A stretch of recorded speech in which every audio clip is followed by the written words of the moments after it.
Dugaan ijazah palsu Presiden ke-7 RI Joko Widodo kembali digelar di Pengadilan Negeri hari ini. Ya, nanti setelah resmi dari KPU diterima oleh Pak Gunarto tadi, itu melaporkan komisioner KPU baik di Solo, Jakarta maupun pusat ya, itu ke kepolisian. Kemudian menyidik. Nah, disinilah penyidikan dugaan ijazah palsu mulai kepolisian, kemudian menerbitkan laporan polisi, ya kemudian menerbitkan surat perintah dimulai penyidikan, kemudian melengkapi dengan administrasi penyidikan, sampai akhirnya juga menggunakan pemeriksaan laboratorium kriminalistik atau laboratorium forensik di situ. Jadi awal dari pembuktian ijazah yang diduga palsu tadi adalah dengan laporan yang harus dilakukan, melaporkan komisioner KPU tadi ke Kepolisian Negara Republik Indonesia dengan barang bukti adalah ijazah yang dilegalisir oleh KPU, dinyatakan dari KPU sebagai bukti utama nanti. Setelah ditelusuri semua ijazah itu palsu, ijazah SMA itu hasil nyuri dari orang namanya Joko Wahyudi, nomor induknya 08112 itu punya Joko Wahyudi, cek ke sekolahan, jika enggak punya Joko Wahyudi tembak kepala saya, kata pria yang diduga bernama Bambang Trimulyono itu. Joko Wahyudi mengetahui hal tersebut setelah diberitahu oleh istrinya. Dia menegaskan ada perbedaan nomor ijazahnya dengan yang disebut dalam video itu. Nomor ijazah Joko Wahyudi adalah 08106. Joko mengatakan dia juga pernah mendapatkan SMS yang berisikan ijazahnya akan dibeli 10 miliar karena curiga dia mengabaikan pesan itu. Pesan singkat itu diterima awal tahun 2022 lalu, hingga pada Oktober 2022 isu dugaan ijazah palsu Jokowi kembali muncul. Belakangan ramai isu bahwa ijazah sarjana Presiden Jokowi palsu. Jokowi dan teman-teman kuliahnya menertawakan isu viral itu. Belakangan ramai isu bahwa ijazah sarjana Presiden Jokowi Dodo palsu. Jokowi dan juga teman-temannya menertawakan isu viral tersebut. Jokowi dan teman-teman semasa kuliah di UGM bertemu di salah satu tempat makan di sekitar Hotel Ambar Rukmo, Kecamatan Depok, Kabupaten Sleman pada Minggu kemarin. Video momen diunggah di kanal YouTube Sekretariat Presiden. Para karyawannya pun tertawa.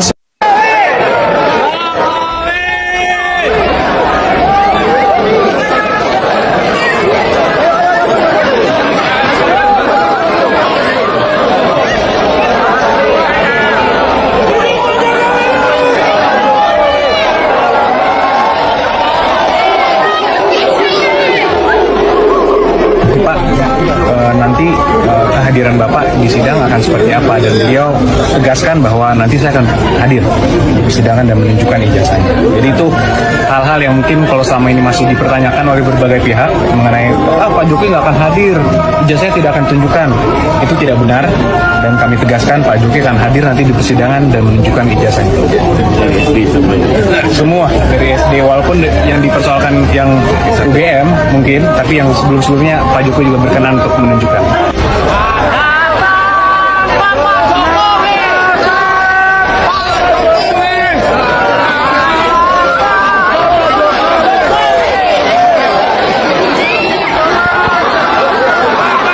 Yang tadi boleh di... Oh, boleh, mana. Boleh. Oh, buat teman-teman tadi wartawan belum lihat ya, belum lihat bukti. Tolong dipamerkan sekali. Oke. Ya. Bukti dari tergugat 1 Jokowi. Oke. Mana tadi? Zaki. Ayo, Mas Andika. Juga ijazahnya, tunjukin dong ijazahnya ini prinsipal kita. Oke, ini adalah tentang alat bukti ya. Ya. 1 lembar ijazah sarjana. Saya mendengar sendiri dari ring 1 istana yang membantu Presiden Jokowi sampai sekarang. Ya, mereka ini nggak mungkin saya buka ya profilnya. Mereka sampai bilang gini, mereka khawatir presiden pertama di Indonesia ini yang masuk penjara itu adalah Presiden Joko Widodo. Saya mendengar ada konsensus tidak tertulis di negara ini bahwa seolah-olah presiden dan wakil presiden itu kebal hukum. Padahal kalau kita lihat konstitusi kan jelas tidak ada satu orang pun yang kebal hukum di negara ini. Semua warga negara, baik presiden, baik siapapun provinsi di paling bawah itu bersamaan dalam hukum dan pemerintahan. Nah, ini Bapak Jokowi hadir memenuhi jadwal pemeriksaan dari penyidik. Jadi kalau kita lihat tadi Bapak memasuki bersama dengan tim dan juga mendampingi, dan dalam hal ini Bapak juga membawa dokumen-dokumen yang nanti akan diserahkan dan disampaikan kepada penyidik, dan tergantung penyidik nanti apakah akan menggunakan dan atau melakukan penyitaan. Jadi tentu Bapak secara konsisten terus akan mengikuti proses hukum, akan menghargai semua proses yang terjadi, dan hari ini dapat kita lihat penjadwalan Bapak untuk meminta keterangan dilakukan di Polres Solo. Kira demikian. Ada pertanyaan? PN Purwakarta sudah diputus oleh Majelis Hakim. Tadi sudah saya sebutkan perkara perdata nomor 211 garing PDT.G/25 2025 PN Purwakarta yang diputus ya dengan amar putusan mengadili dalam eksepsi, menerima eksepsi tergugat 1, tergugat 2, tergugat 3, dan turut tergugat. Ya. Jadi kalau hari ini diputuskan telah terbukti ijazahnya palsu karena apa? Ada yang bersaksi bahwa yang ada di ijazah. Saudara tadi membantah tak ada menerima uang. Saudara pernah diperiksa oleh penyidik di Kejaksaan Agung? Pernah yang mulia. Nah, apa keterangan saudara di sana waktu itu? Saya diperiksa 2 kali yang mulia. 2 kali? Ya. Tentang penerimaan yang 20 kali yang dari Bu Epi itu ada juga yang mulia. Saudara akui di dalam pemeriksaan itu? Dalam pemeriksaan saya mengakui. Iya, saudara akui, iya kan? Betul yang mulia. Ya. Berapa kali saudara akui menerima uang? Berapa kali? 20 kali yang mulia. 20. Itu berdasarkan informasi dari tim penyidik. Bukan keterangan saudara itu. Yang 20 kali keterangan saudara di penyidikan itu bukan keterangan saudara atau keterangan penyidik. Ya, majelis sudah meneliti tentang surat kuasa dari pihak tergugat. Untuk tergugat 1 ya, tergugat 1 Insinyur Haji Joko Widodo itu memberi kuasa kepada 3 orang ya. Yohanes De Brito Irfan, ya. Terus Fendi Tri Arianto, ya. Terakhir Adi Putro Panggarso Wicaksono. Ya, terima kasih ya sudah hadir. Lengkap. Kemudian tergugat 2 KPU Kota Surakarta, hadir langsung Ketua KPU Justinus Arya Ateswara. Ya. Selain itu juga memberi kuasa kepada sini ya, Rois Alfianto, kemudian Wiji Lestari, selanjutnya Panji Rahmat Sidarto. Ada. Tugas tolong Pak ditempatkan Ibu, itu jangan berdiri Ibu, duduk di sebelah. Tolong Pak. Tidak, di sebelah sini aja Pak, sebelah sini.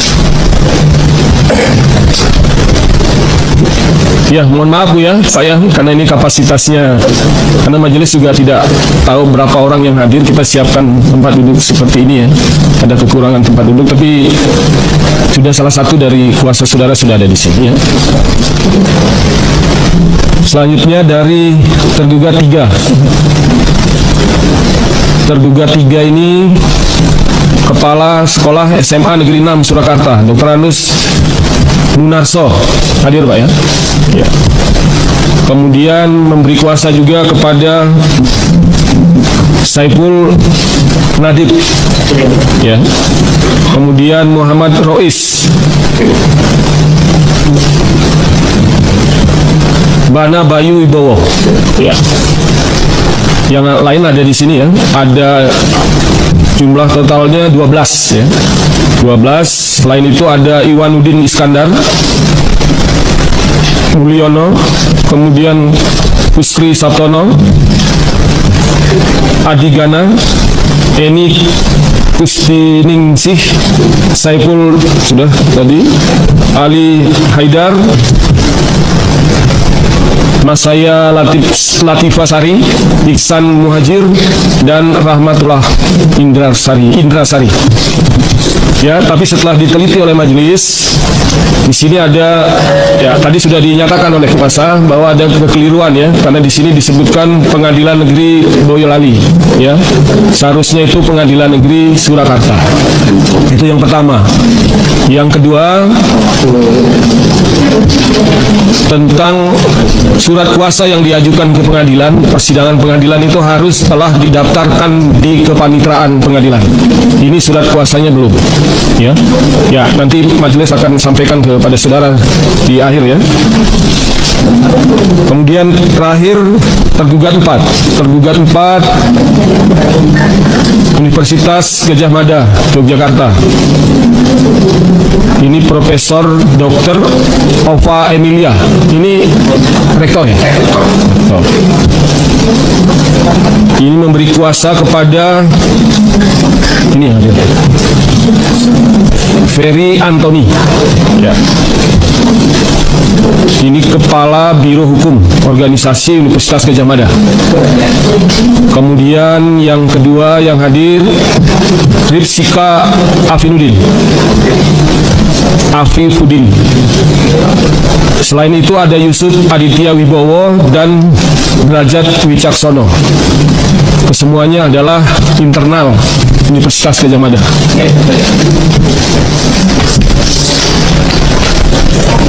Ya, setelah diteliti sudah didaftar. Saya takut anak-anak muda ini luar biasa. Kemarin mereka di Borneo sana ketika aksi demo terjadi, mereka yang bersihin sendiri. Oh, critical thinking mereka luar biasa sekali. Kita benar-benar ada di generasi emas.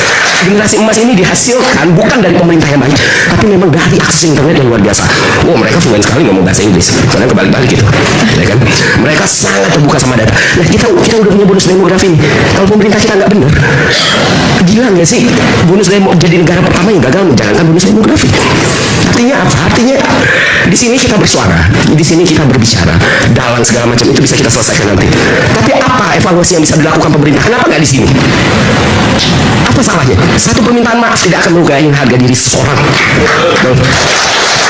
Satu perbaikan mungkin menyelamatkan banyak nyawa orang lain.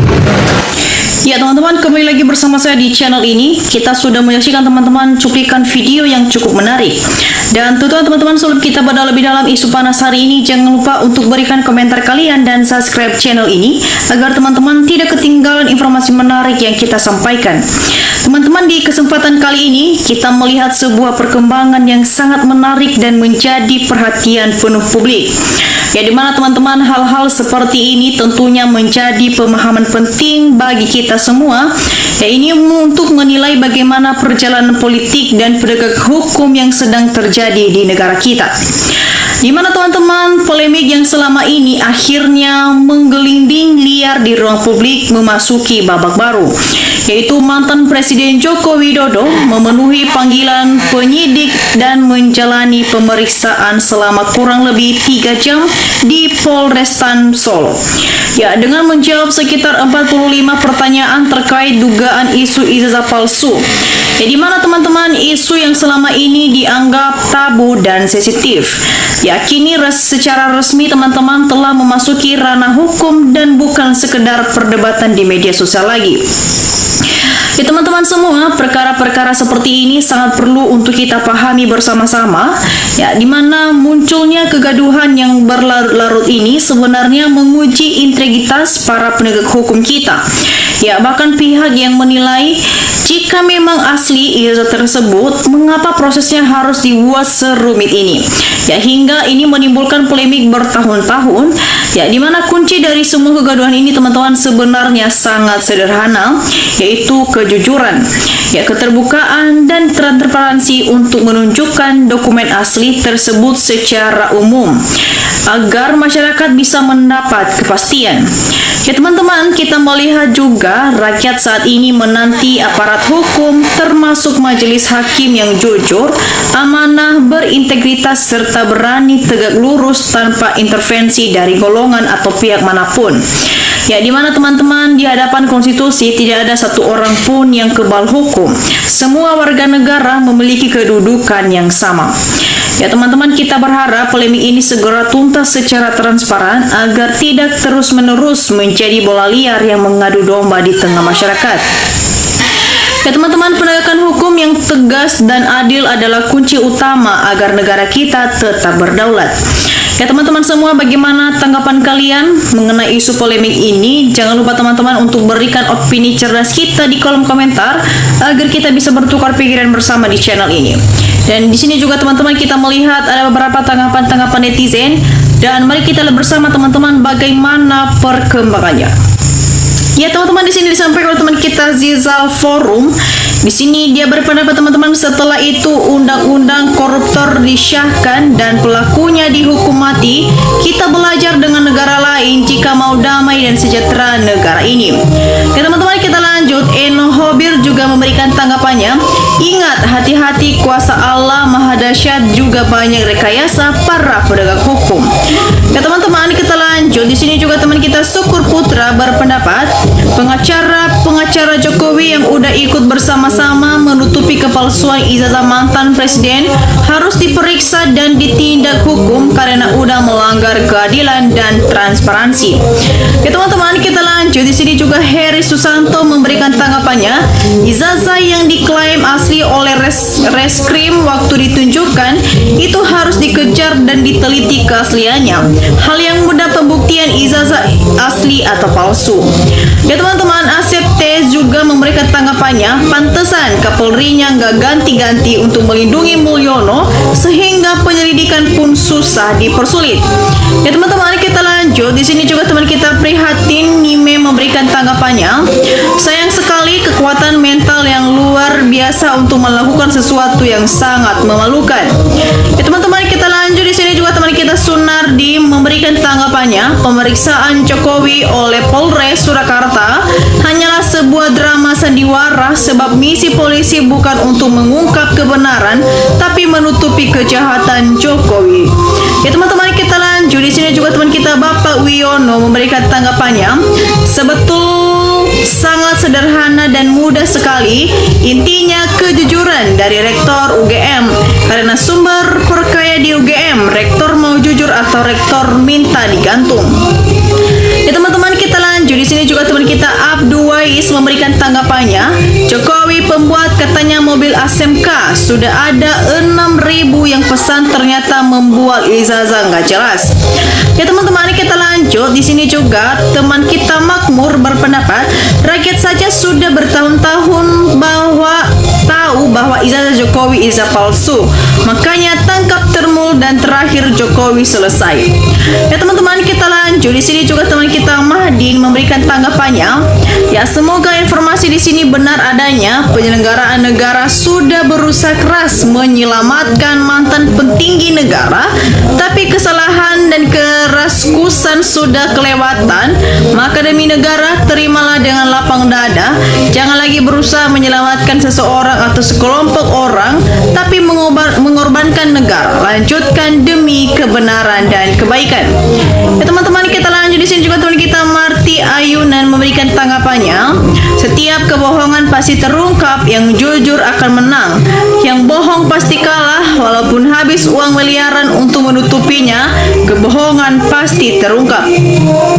Ya teman-teman, kita lanjut. Di sini teman-teman kita Reni Galau memberikan tanggapannya. Ini akibatnya kalau Kapolri tidak segera diganti, tidak taunya melindungi ijazah palsu Jokowi. Memalukan penegak hukum macam apa ini? Ya teman-teman, kita lanjut. Di sini juga teman kita Alim Coro memberikan tanggapannya. Pemerintah harus adil dan bijaksana. Jika Presiden Jokowi terbukti menggunakan ijazah palsu, harus diadili dan dihukum dan meminta maaf kepada rakyat Indonesia. Nah, teman-teman, kita lanjut. Di sini juga teman kita Bismillah memberikan tanggapannya. Kalau sampai terjadi Indonesia ini ditipu selama 10 tahun, Indonesia dengan Jokowi Prabowo harus bertanggung jawab dengan mantan presiden penipu dilindungi Prabowo omon-omon. Prabowo harus diadili, seluruh rakyat Indonesia secara langsung diadili rakyat. Ya teman-teman, kita lanjut. Di sini juga teman kita Jafar memberikan tanggapan. Hakim yang terhormat, kami rakyat senang dengan kejujuran hakim yang telah memalsukan dokumen ijazah untuk mencalonkan mencalonkan diri jadi presiden dan menjadi presiden selama 2 periode. Dan hakim telah memutuskan kalau ijazah itu palsu, maka Jokowi pantas dijadikan tersangka karena penyelenggaraannya dan membohongi seluruh rakyat Indonesia. Teman-teman, di sini juga teman kita Kasnawi memberikan tanggapannya. Semua manusia di mata hukum sama, jangan ada yang diistimewakan. Hakim jaksa jangan makan suap, kelihatan wakil Tuhan. Setelah rezeki yang halal biar keluargamu berkah, sehat. Tapi kalau dilanggar hukum, Tuhan pasti berlaku. Ingat, bencana pasti akan datang. Ya, teman-teman, bagaimana tanggapan kalian mengenai isu polemik ini dan tanggapan teman-teman kita? Jangan lupa teman-teman untuk berikan komentar kalian di bawah. Dan demikian saja cuplikan video kali ini. Jangan lupa saksikan video berikutnya. Entah kalau menarik. Salam NKRI harga mati.